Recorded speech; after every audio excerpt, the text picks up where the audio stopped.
এখন আমরা শুরু করতে চলেছি ক্লাস 11-এর একটি গুরুত্বপূর্ণ চ্যাপ্টার ভেক্টর। এখন ভেক্টর কি? আমরা জানি সাধারণত রাশি দুই প্রকার, একটা হচ্ছে স্কেলার রাশি আর একটা হচ্ছে ভেক্টর রাশি। স্কেলার রাশি কোনগুলো? না, যে রাশিগুলোর শুধু মান বা ম্যাগনিচিউড আছে বা মানটাই আমাদের প্রধান বিবেচ্য, দিকটা বিবেচ্য নয়, সেটা হচ্ছে স্কেলার রাশি। আর যে রাশিগুলোর মান এবং দিক দুটোই বিবেচনার মধ্যে রাখতে হবে সেটা হচ্ছে ভেক্টর রাশি। যেমন উদাহরণ দিই, আমার জ্বর হয়েছে, 99 ডিগ্রি ফারেনহাইট জ্বর হয়েছে। তো এই জ্বরটা কোন দিক থেকে হয়েছে সেটা ভাবার দরকার নেই, এখানে দিকের কোনো বিবেচনাতেই আনার দরকার নেই। আবার আমি দোকানে সর্ষের তেল কিনতে গেছি, 5 লিটার সর্ষের তেল কিনলাম, মনে হলো 8 লিটার হলে আমার সুবিধা হবে, তো আরও 3 লিটার সর্ষের তেল নিলাম। যদি জায়গাতে হয় দোকানদার আরও 3 লিটার সর্ষের তেল জায়গা দিল, কি আলাদা একটা বোতল দিল। এখন এখানে দিকের কথা কোনো বিবেচনার মধ্যে আনার দরকারই নেই, কোন দিক থেকে দিল দরকার নেই, ভাবার দরকার নেই। কিন্তু কেউ একজন দুতলার ছাদের কার্নিসে দাঁড়িয়ে আছে, এখন তার উপর যদি একটা বল প্রয়োগ করা হয় কি হবে? যদি ঠেলা হয় সে বাইরের দিকে পড়ে যাবে, যদি টানা হয় তাহলে সে ভেতরে চলে আসবে। এখন বা ছাদের কার্নিসে দাঁড়িয়ে আছে, তাকে যদি বলি তুমি 1 সেন্টিমিটার দেখি 1 ফুট সরো, তো 1 ফুট যদি বাইরের দিকে সরে একরকম রেজাল্ট, 1 ফুট যদি ভেতর দিকে সরে একরকম রেজাল্ট। অর্থাৎ এখানে বোঝা যাচ্ছে দিকটা কিন্তু খুব গুরুত্বপূর্ণ। সেই রকম একটা এখান থেকে একটা বাড়ির দূরত্ব বললাম 5 কিলোমিটার, যে ওই বাড়িটার দূরত্ব 5 কিলোমিটার। হ্যাঁ, এক্ষেত্রে যখন শুধু দূরত্ব বলবো, অর্থাৎ বাড়িটার পজিশন যখন ওয়েল নোন, তখন সেই দূরত্বটা কিন্তু শুধু দূরত্ব একটা স্কেলার রাশি।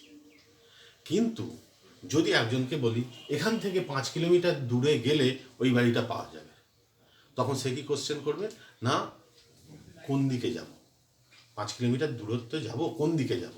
অর্থাৎ যখন দূরত্বের সাথে দিকের প্রশ্ন আসছে বা এটাকে বলে ডিসপ্লেসমেন্ট, সরণ, সেটা হলো ভেক্টর রাশি।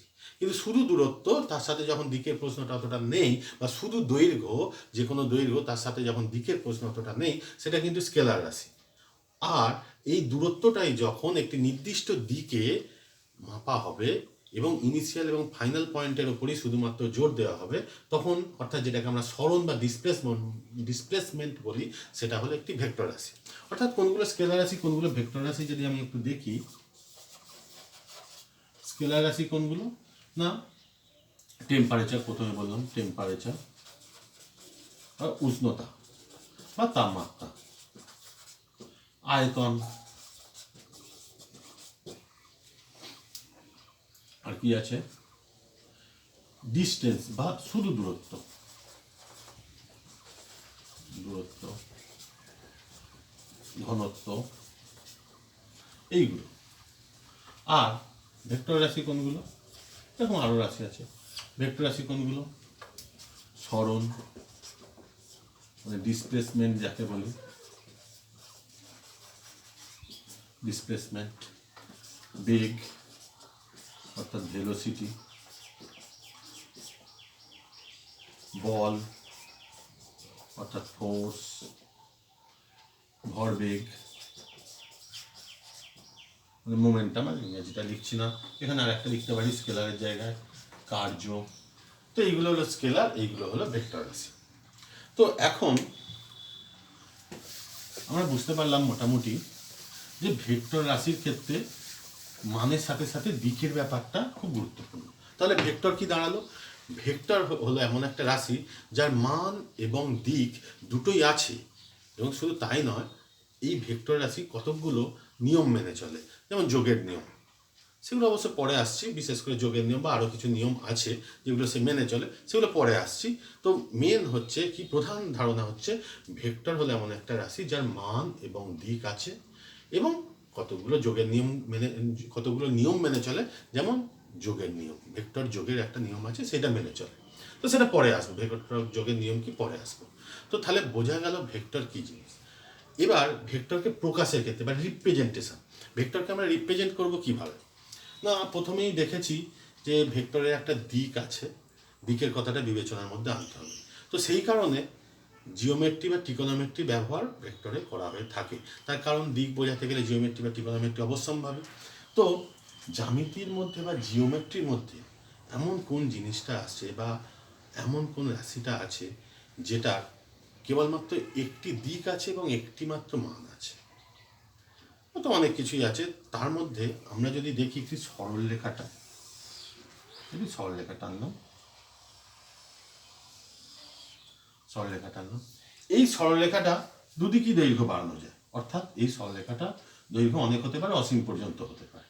কিন্তু আমি যদি এই সরলরেখা, অর্থাৎ এই সরলরেখার দুটো দিক আছে, কিন্তু এই সরলরেখাটার উপরে যদি আমি একটি অ্যারো চিহ্ন দিয়ে দিই এবং এই সরলরেখাটা একটি নির্দিষ্ট দৈর্ঘ্যের নিই, অর্থাৎ যাকে আমরা বলছি directed straight line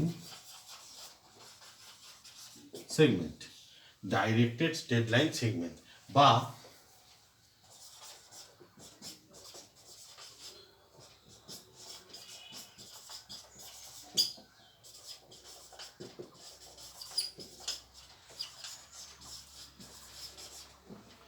directed straight line segment বা দিক চিহ্নিত সরলরেখাংশ। তাহলে এটা কি? এটা হলো, অর্থাৎ একটা ডাইরেকশন আছে এবং একটা সরলরেখাংশ, তাহলে এর একটা নির্দিষ্ট দৈর্ঘ্য আছে এবং এর একটি নির্দিষ্ট দিকে আছে। তো এইটা ভেক্টর রিপ্রেজেন্টেশনের ক্ষেত্রে এই জিনিসটাকে ব্যবহার করা হয়। এখন এটাকে যদি ও বি নাম দিই, তাহলে ভেক্টরটা হবে ওবি ভেক্টর, অর্থাৎ এইটা হলো আদিবিন্দু বা ইনিশিয়াল পয়েন্ট, ভেক্টরের ইনিশিয়াল পয়েন্ট বলা হয় বা আদি বিন্দু বলে। এটাকে বলা হয় চূড়ান্ত বিন্দু বা ফাইনাল পয়েন্ট, ফাইনাল পয়েন্ট। এখন এইটাকে এই ওবি এতটা না লিখে, ওবি লিখে মাথায় একটি ভেক্টর চিহ্ন দিতে হয়, যেটা সবসময় বাঁ দিক থেকে ডান দিকে অ্যারো চিহ্নটা থাকবে। এখন এইভাবে না লিখে, এটাতে না লিখে আমরা খুব সহজে লিখতে পারি, অর্থাৎ এত বড় জিনিসটা না লিখে এটাকে আমরা করি কি, এর পাশে এটা যদি একটা এ ভেক্টর হয় তাহলে এইভাবে, অর্থাৎ এটি একটি ভেক্টর, সেটা হলো স্মল এ ভেক্টর বা ক্যাপিটালও হতে পারে, কোনো অসুবিধা নেই। যার ইনিশিয়াল পয়েন্ট এইটা, ফাইনাল পয়েন্ট এইটা, তো ওবি দিলেও এটা দিলেও হবে, এটা যদি এইভাবে লিখি এটা লিখলেও হবে, কিন্তু এইটা মোর অ্যাকসেপ্টেবল বা এটা কাজের ক্ষেত্রে সুবিধা। তো আমরা ভেক্টরকে রিপ্রেজেন্ট করতে এইভাবে রিপ্রেজেন্ট করা হয় দেখলাম। এখন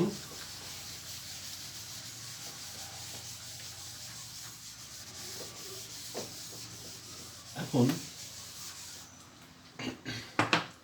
এটা যদি একটা এ ভেক্টর হয়, ক্যাপিটাল এ ভেক্টর, এটা যদি একটা এ ভেক্টর হয়, তাহলে টু এ ভেক্টর কতটা হবে না, এর সমান আরও অত পরিমাণ দৈর্ঘ্য যদি নেওয়া হয়, এটা হলো টু এ ভেক্টর। এই গোটাটা হয়ে যাবে টু এ ভেক্টর, এই গোটাটা হয়ে যাবে টু এ ভেক্টর। থ্রি এ মানে এইটার 3 গুণ হবে, অর্থাৎ একই দিকে ভেক্টরকে কোনো একটা স্কেলার বা ইন্টিজার দিয়ে মাল্টিপল করলে এর দৈর্ঘ্যটা ঠিক সম অনুপাতে বাড়তে থাকে, ডাইরেকশনটা একই থাকে। এই হলো ব্যাপার। এবার হচ্ছে ইনভার্স। এটা যদি এ ভেক্টর হয়, এটা যদি এ ভেক্টর হয়, এই ইনভার্সটা হবে ঠিক, এ ইনভার্সটা হবে ঠিক ঠিক সমান দৈর্ঘ্যে উল্টো দিকে হবে। অর্থাৎ এটা যদি বি ভেক্টর হয়, বি ইনভার্স হবে এই দিকে ঠিক ততটা সমান দূরত্বে, এখানে হয়তো তা সম্ভব হলো না, সমান দূরত্বের উল্টো দিকে, এটা বি ইনভার্স হবে। এটা হলো আদি বিন্দু, ইনিশিয়াল পয়েন্ট। তো এই হলো ব্যাপার। তো এইগুলো আমরা বুঝলাম ভেক্টর রিপ্রেজেন্টেশন। এখন কতগুলো ভেক্টর সম্পর্কে আমরা জানব। প্রথম যেটা জানবো সেটা হচ্ছে এক সদিশ ভেক্টর বা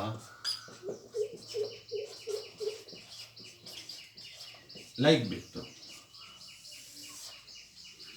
লাইক ভেক্টর। এখন সদিশ ভেক্টর কি? যদি দুটো ভেক্টর, এটা একটা এ ভেক্টর এবং আরেকটি ভেক্টর বি, এটা একটু দৈর্ঘ্যে অসমান বা বড় হতে পারে বা ছোট হতে পারে। দুটো ভেক্টর, তাদের মান অসমান কিন্তু ডিরেকশনটা একই দিকে, পুরো একই দিকে, অর্থাৎ সমান্তরাল বা একই দিকে ডিরেকশন, কিন্তু মান দুটো অসমান, অর্থাৎ দৈর্ঘ্যটা, ভেক্টরের দৈর্ঘ্যটা ডাইরেক্টেড লাইন সেগমেন্ট যেটা বলেছি, তো তার দৈর্ঘ্যটা আলাদা। সেক্ষেত্রে দুটো ভেক্টরকে বলবো লাইক ভেক্টর, সরি বানানটা ভুলে গেছি, লাইক ভেক্টর। দুটো ভেক্টরকে বলবো লাইক ভেক্টর, এই দুটো হলো সদৃশ ভেক্টর, এদের দিক এক, মানটা আলাদা। এরপর আসি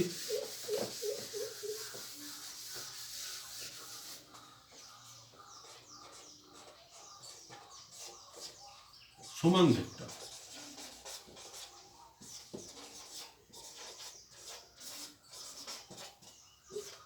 বা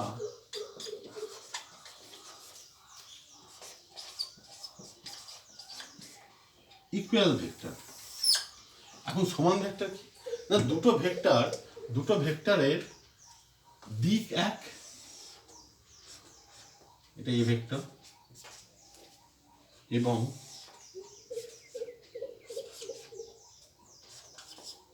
মানও এক, অর্থাৎ দুটো ভেক্টর একই দিকে এবং একই মানের।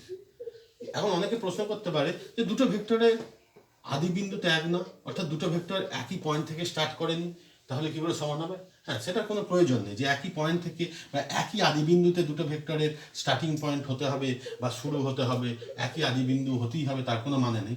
দুটো ভেক্টর প্যারালাল হলেও হতে পারে, যদি দুটো ভেক্টরের মান এক থাকে এবং দিকও যদি সেম থাকে, তাহলে দুটো ভেক্টরকে সমান ভেক্টর বলবো। অর্থাৎ এখানে এ ভেক্টর সমান, অর্থাৎ এখানে এ ভেক্টর সমান বি ভেক্টর। হ্যাঁ, এই এখন যদি ইনিশিয়াল পয়েন্টটা, এই পয়েন্টটাকে যদি এখানে আনি, দেখা যাবে এর ফাইনাল পয়েন্টটাও সেম হচ্ছে। অর্থাৎ ইনিশিয়াল পয়েন্টটাকে যদি মিলিয়ে দেওয়া যায়, দেখা যাবে ফাইনাল পয়েন্টটাও সেম হচ্ছে। তো সেই কারণে এই দুটো ভেক্টরকে সমান ভেক্টর বলবো। দুটো ভেক্টরের মান এক এবং দিক এক থাকলে দুটো ভেক্টরকে সমান ভেক্টর বলবো। সে দুটো ভেক্টর সমান্তরাল হলেও কোনো অসুবিধা নাই। তো এটা গেল সমান ভেক্টর।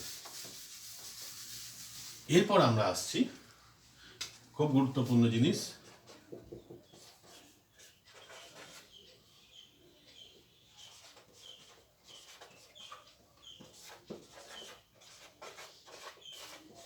একক ভেক্টর বা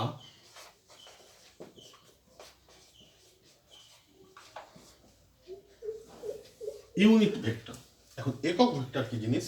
একক ভেক্টর হচ্ছে যে ভেক্টরের, সাধারণভাবে বলতে গেলে যে ভেক্টরের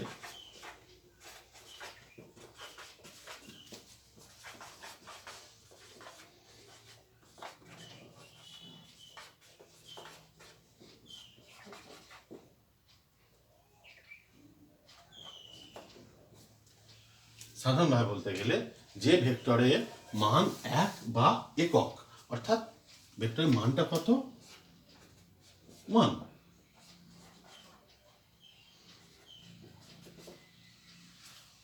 সে যে কোনো ইউনিটেই হতে পারে, সেই সিরিজ যে কোনো ইউনিটে বা যে স্কেলে নেবো সেই স্কেলে ভেক্টরটার মান হবে 1। তো সেই ভেক্টরকে বলবো একক ভেক্টর। এখন আমরা একটা যে কোনো ভেক্টরকে ঠিক এইভাবে লেখা যায়।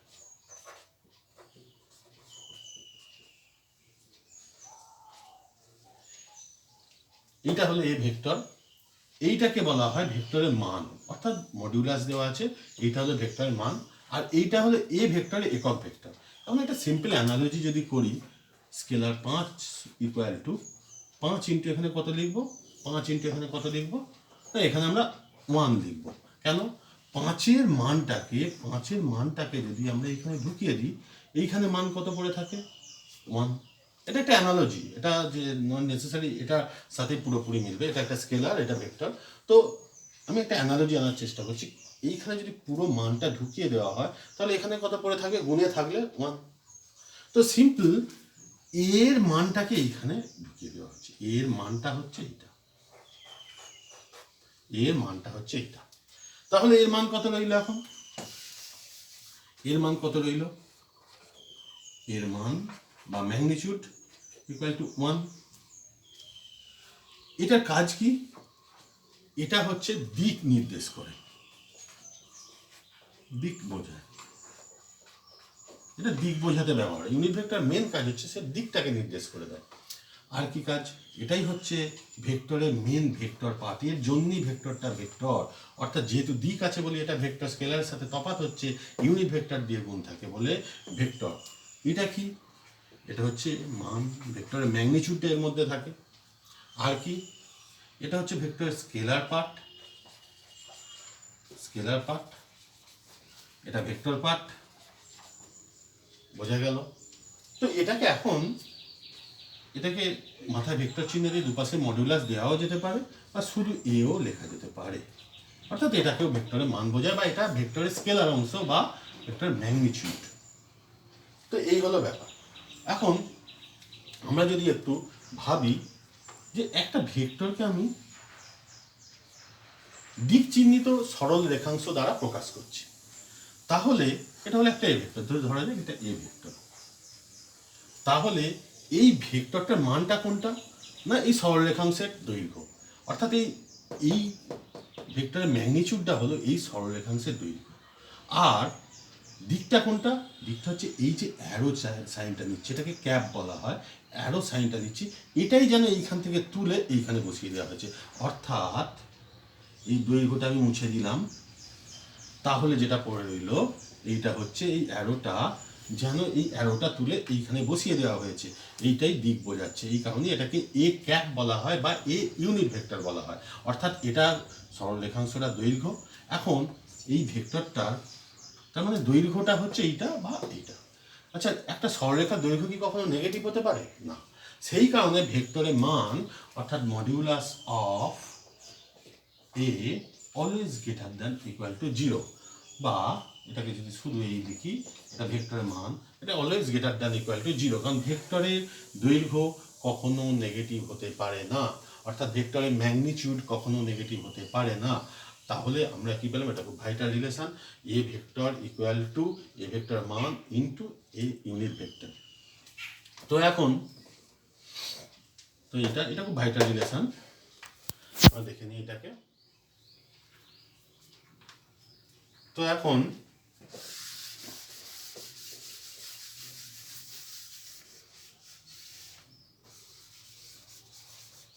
এখান থেকে কি পাচ্ছি?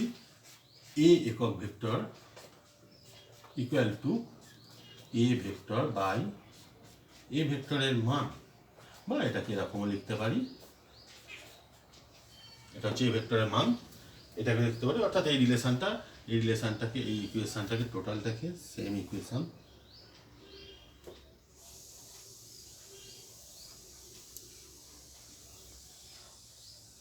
এটাকে ইকুয়েশন নাম্বার আমি 1 দিলাম, ইকুয়েশন নাম্বার 1 দিলাম।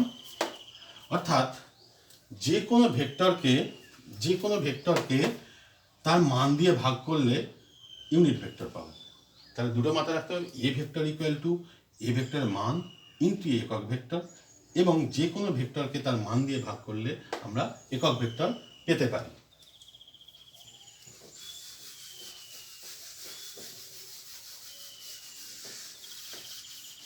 এই হলো একক ভেক্টর। এবার আসি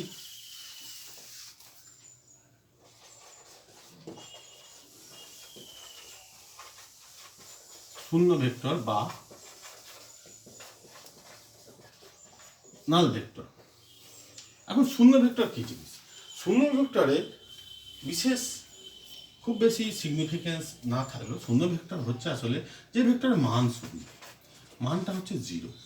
মান শূন্য মানে কি? অর্থাৎ সরলরেখার দৈর্ঘ্য নেই, অর্থাৎ এটা জেনারেলি একটা বিন্দুকে নির্দেশ করবে, কারণ দৈর্ঘ্য নেই মানে একটা বিন্দুকে নির্দেশ করবে, সাধারণত মূল বিন্দু বা অবস্থান বিন্দু বা পয়েন্ট অফ অরিজিনকে নির্দেশ করে। তো এটা ভেক্টর মান শূন্য, শূন্য ভেক্টরকে আমরা এইভাবে লিখি। তো অ্যাকচুয়ালি এর মানটা অনির্ণায়ক, মানে এটা সাধারণত অরিজিনকেই নির্দেশ করার জন্য ব্যবহৃত হয়। কোনো জায়গায় অরিজিন কোথাও শূন্য ভেক্টর লেখা থাকলে কোনো পয়েন্টের পাশে, তার মানে সেটাকে আমরা অরিজিন ধরে নিচ্ছি, এরকম ভাবতে পারি। তো এটা গেল শূন্য ভেক্টর। এখন আসি দুটো ভেক্টরের মধ্যে কোণ।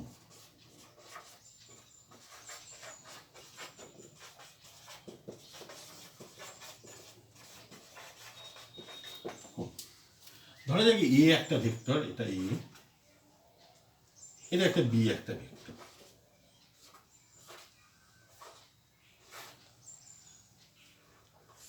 তো এইভাবে এ আর ভেক্টরের মধ্যেকার কোণটাকে বলা হবে থিটা। এ এবং বি ভেক্টরের মধ্যে কোণ হচ্ছে থিটা। তো এখন আরেকটু ভালো করে যদি এটাকে আমরা পর্যবেক্ষণ করি, যে দুটো ভেক্টরই এই পয়েন্টটা থেকে, অর্থাৎ তাদের ছেদ বিন্দু থেকে বহির্মুখী অবস্থায় আছে, সেই অবস্থায় তাদের মধ্যেকার কোণটাকে আমরা বলবো ভেক্টোরিয়াল অ্যাঙ্গেল বা ভেক্টর কোণ। এখন তাহলে এটা যদি এ ভেক্টর হয় আর এটা যদি সি ভেক্টর হয়, এদের মধ্যে কোণটা যদি আলফা হয়, তাহলে এ আর সি এর মধ্যে কোণ কত? ভালো করে দেখা যাক। এ আর সি এর মধ্যে কোণ কত? এই ভেক্টরটি এ এবং এই ভেক্টরটি সি। তাহলে এ আর সি এর মধ্যে কোণ কত হবে? অনেকেই অ্যান্সার দেবে আলফা, কিন্তু না, আলফা না। তার কারণ হচ্ছে এখানে কি একটি ভেক্টর, এখানে দেখা যায় ভালো করে দেখলে, একটা ভেক্টর এখানে আসছে আর একটা ভেক্টর ওই ছেদবিন্দু থেকে বেরিয়ে যাচ্ছে। আমি কি বলেছিলাম, ছেদবিন্দু থেকে এই দুটো ভেক্টর বেরিয়ে যেতে হবে, অর্থাৎ অপসারী হতে হবে। তো সেক্ষেত্রে এই কোণটা ভেক্টোরিয়াল অ্যাঙ্গেল না।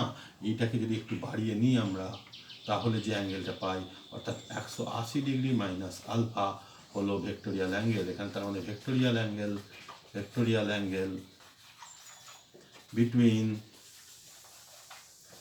এ and b vector equal to 180 degree minus alpha 180 degree minus alpha. অর্থাৎ এইটা কি ভেক্টর কোণ বা ভেক্টোরিয়াল অ্যাঙ্গেল বলা হয়। অর্থাৎ আমাদের তার মানে মাথায় রাখতে হবে, আবার দেখাচ্ছি, এটি একটি ভেক্টর বি, এটা একটি ভেক্টর সি। এদের মধ্যেকার কোণ মানে আমি সব সময় এই কোণটাকে বিবেচনার মধ্যে আনবো সবসময়, কারণ এটা বহির্মুখী নেচার। এটাকে বাড়িয়ে নিলে ভেক্টরটা এই দিকে বেড়ে যায়, অর্থাৎ এই দিকে আমি এই ভেক্টরটাকে এইখানে আঁকতে পারি, বি ভেক্টরটাকে, কোনো অসুবিধার মধ্যে হয় না। তো এই বি ভেক্টরটাকে আমি এইভাবে নিয়ে নিলাম, এইখানে যে অ্যাঙ্গেলটা হয় সেটাই হচ্ছে অ্যাঙ্গেল। অর্থাৎ দুটো ভেক্টরকে বহির্মুখী অবস্থাতে যে তাদের মধ্যেকার যে কোণটা, সেই কোণটাই হচ্ছে ভেক্টোরিয়াল অ্যাঙ্গেল। তো এই গেল ব্যাপার। তো এরপরে যেটা আসবে আমরা ভেক্টর যোগ। এরপরে এটা পার্ট 1 যদি নাম দিই, এরপরে হবে ভেক্টর যোগ। তো ভেক্টর যোগের ক্ষেত্রে স্কেলার যোগের ক্ষেত্রে কিছু আলাদা হয়। স্কেলার যোগের ক্ষেত্রে যেমন কেবলমাত্র বীজগাণিতিক বা মানের যোগ করলে হয়, ভেক্টর যোগের ক্ষেত্রে দিকের কথা বিবেচনা করে যোগ করতে হয়। তার জন্য বেশ কিছু নিয়মকানুন আছে। তো সেটা আমি আমার পরের পোর্শনে বলছি। ধন্যবাদ।